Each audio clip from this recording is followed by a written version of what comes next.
inilabas na ng COMELEC ang pangalang Francis Leo Marcos. Dahil nitong nakaraan, nag-file po ng COC yan, yung abogado niya, na tatakbo daw senador. Yun nga lang, yung unang inilabas na mga pasado na tumakbong senador ay hindi pa siya naisama doon. Ngayon, ang inaabangan po ng karamihan doon sa 100 plus kung sino yung tinatawag na nuisance candidate. Naku, nakakaya yun. Istorbo lang pala pag ganun, pag nasama yung pangalan mo. Eto, may update po ang COMELEC para dyan sa 2025 national election. Nandito ang pangalan ni Francis Leo Marcos. Ito legit to ha. Galing mismo sa COMELEC. Nako, ano kaya yung update?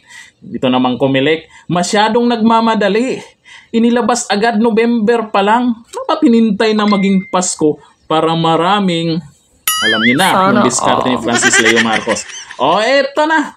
Silipin na natin yung Commission on Election kung ano yung inilabas nila. Marami po yan. Pero dito po tayo sa isang page na nandito ang pangalan ni Francis Leo Marcos. Tcharan! Kulaong! Kulaong! Ano na? Ayan o, Francis Leo Antonio Marcos. Yung posisyon na tinakbuhan niya, senator. Kaso yung ruling, declared as nuisance candidate. COC denied. Due course, patay dahil na decisionan agad. Cancelled. Oh, bakit? Bakit ganun yung desisyon ng COMELEC? Eh di ba itong si Francis Leo Marcos, Marcos yan. Mayaman, trilyonaryo, bayani nung pandemic, bayani ng mga tangang supporters niya. Di ba? Nakakatulong di umano siya. Eh baka naman hindi siya scammer, no? Baka hindi scammer yan. Bakit hindi isinama? Eh baka kasi naman, ikaw, Francis Leo Marcos, dapat ginamit mo yung pangalan mo mismo. May pamarcos-marcos ka pa kasing nalalaman. Dapat ang ginamit mo, Norman Mangusin. Baka sakaling hindi ka maipost dyan ng COMELEC na i-declare na isa kang nuisance candidate. Eh syempre may ibang mga may magtatanong sa mga hindi kabisado po itong pagdating dito sa politics. Ano nga yung nuisance candidate? Hosjalin?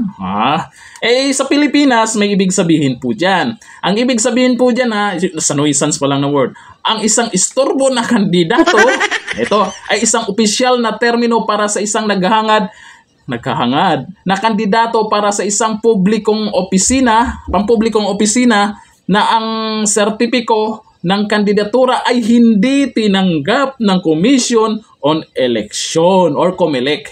Yung mga nagtatawag sa kanya ngayon, itong mga uto-utong supporter niya ngayon, na ang sabi, Senator, Senator Francis Leo Marcos, okay lang tawagin yung Senator. Senator Norman Mangusin. I-try nyo yan sa live niya. Sabihin nyo yung totoong pangalan niya. Matik, black kayo. No, akalain nyo sasabihin yung totoong pangalan, iba-black kayo. Yan nga, nagpapanggap na Marcos. Pahiya ka ngayon.